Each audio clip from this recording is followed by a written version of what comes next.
रमेश बेटा, देख मैंने तेरे लिए गर्मा गर्म खाना बनाया है। तू रोज इतना मेहनत करता है, खेतों में सुबह से शाम तक पसीना बहाता है, कम से कम ठीक से खाना तो खा लिया कर। जी माँ, आपकी मेहनत का स्वाद तो हर निवाले में महसूस होता है। लेकिन आप भी थक जाती होंगी ना माँ। मैं चाहता हूँ कि अब से आपको ज़्यादा काम ना करना पड़े। मैं और सीमा मिलकर सब संभाल लेंगे। रमेश, तुम हमेशा मेरे लिए इतनी चिंता करते हो। यही वजह है कि मैं हर पल तुम्हारा ख्याल रखती हूँ। तुम्हें पता भी नहीं चलता कि कब मैं तुम्हारी छोटी छोटी ज़रूरतों का ख्याल रख लेती हूँ। ये बहू बाहर से तो बहुत सीधी साधी दिखती है, सबके सामने शराफत का नाटक करती है, पर ना जाने क्यों जब भी मैं इसकी आंखों में देखती हूँ तो लगता है जैसे कोई और ही अंदर छिपा बैठा हो, जैसे कोई राज हो जिसे ये दुनिया से छुपा रही है। क्या आपको फिर से वही वहम हो रहा है? सीमा जैसी मासूम औरत मिलना आजकल आसान नहीं। आपने न जाने किस बात को तूल दे दिया है। वहम? नहीं बेटा, ये मेरी आंखें झूठ नहीं बोलती। औरत की नज़र और माँ का दिल कभी धोखा नहीं खाते। सीमा सब बात छुप के सुनती है। वो उसकी आंखों में हल्की लाल चमक झलकती है, पर पलक झपकते ही गायब हो जाती है। सीमा आती है और रमेश की माँ से कहती है, माँ जी, आप मुझे गलत समझ रही हैं। मैं तो बस इस घर में अपना फर्ज निभाना चाहती हूँ। सीमा आंगन के बीच खड़ी है। उसके बाल खुले हुए हैं, आंखें अजीब तरह से चमक रही हैं, होठों से अस्पष्ट मंत्र जैसी आवाजें निकल रही हैं। जिसे ये सब मेरी मासूमियत समझते हैं, वो सिर्फ नकाब है। असली मैं तो तब सामने आऊंगी जब सही वक्त आएगा। तब ये घर, ये लोग सब मेरे कब्जे में होंगे। तभी पीछे से दरवाजे के पास खड़ी सासू माँ ये सब सुन लेती हैं। उनका चेहरा डर सी सफ़ेद पड़ जाता है। बाप रे बाप, ये मैंने क्या सुन रही हूँ? ये तो इंसानी आवाज़ ही नहीं थी, जैसे किसी और आत्मा की गूंज हो। अचानक सीमा को एहसास हो जाता है कि कोई देख रहा है। वो धीरे धीरे पीछे मुड़ती है, उसकी आंखें पूरी तरह लाल हो जाती हैं। कौन है वहाँ? सासू माँ घबराकर तुरंत दरवाज़ा बंद कर देती हैं और अंदर भाग जाती हैं। नहीं, ये मेरी बहू नहीं हो सकती। मैंने अपनी आंखों से देखा और सुना। वो इंसान नहीं है, उसकी आंखों में आग जल रही थी। अगर रमेश को ना बताया तो देर हो जाएगी। वह उठकर कमरे का दरवाज़ा बंद करती हैं, पूजा की थाली के पास बैठती हैं और भगवान की मूर्ति के सामने हाथ जोड़ती हैं। हे ठाकुर जी, मेरी रक्षा करना। ये लड़की सीमा नहीं, कोई और है। मुझे इस घर और रमेश को बचाना होगा। अचानक खिड़की जोर से बंद हो जाती है। कमरे की दीवार पर एक काली परछाई दिखाई देती है जो धीरे धीरे हिल रही है।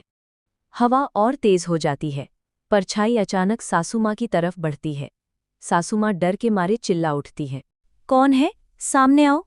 इंसान हूँ या भूत? मैं भगवान की भक्त हूँ। तभी सब शांत हो जाता है। परछाई गायब। खिड़की अपने आप फिर से खुल जाती है। सासू माँ को सीमा पर शक हो गया है। उन्होंने अपनी आंखों से पहला डरावना सबूत देख लिया है। अगले दिन सासू माँ तेज आवाज में सीमा को बुलाती है। सीमा, इधर आ, मुझे तुझसे बात करनी है। जी माँ जी, क्या हुआ? आप इतनी गुस्से में क्यों हैं? गुस्से में क्यों हूँ, ये तो अच्छी तरह जानती है। कल रात तू आंगन में क्या कर रही थी? किससे बातें कर रही थी? माँ जी, आप भी ना नींद में सपने देखने लगी हैं।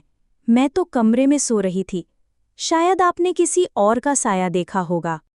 झूठ मत बोल, मैंने अपनी आंखों से देखा है तुझे। तू रात में मंत्र जप रही थी और तेरी आंखें लाल थीं, बिल्कुल इंसानों जैसी नहीं।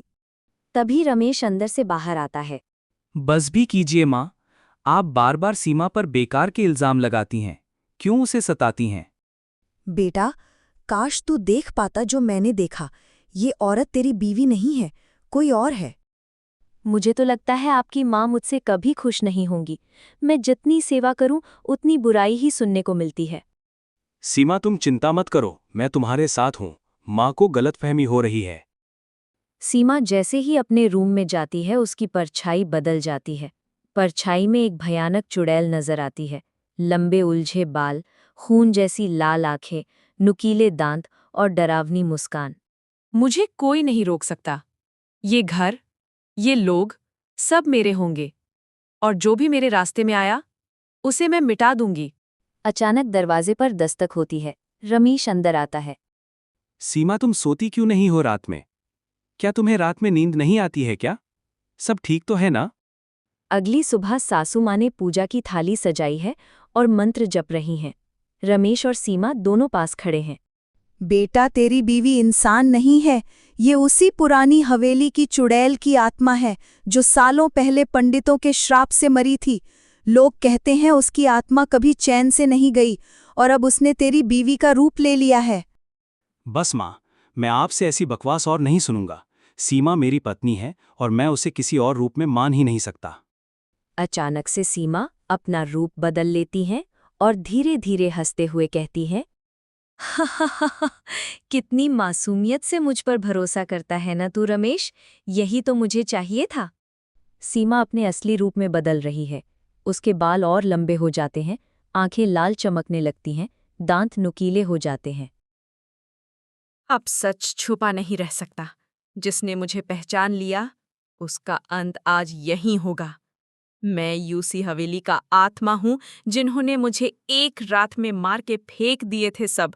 मैं अपनी बदला वैसे ही लूंगी जैसे मुझे तड़पा तड़पा कर मौत के घाट उतारे थे सब। मैं तुम लोग को नहीं छोड़ूंगी। रमेश स्तब्ध रह जाता है। सासू माँ पूजा की थाली उठाकर मंत्र पढ़ने लगती हैं। सीमा पूरी तरह चुड़ैल के रूप में बदल चुकी है।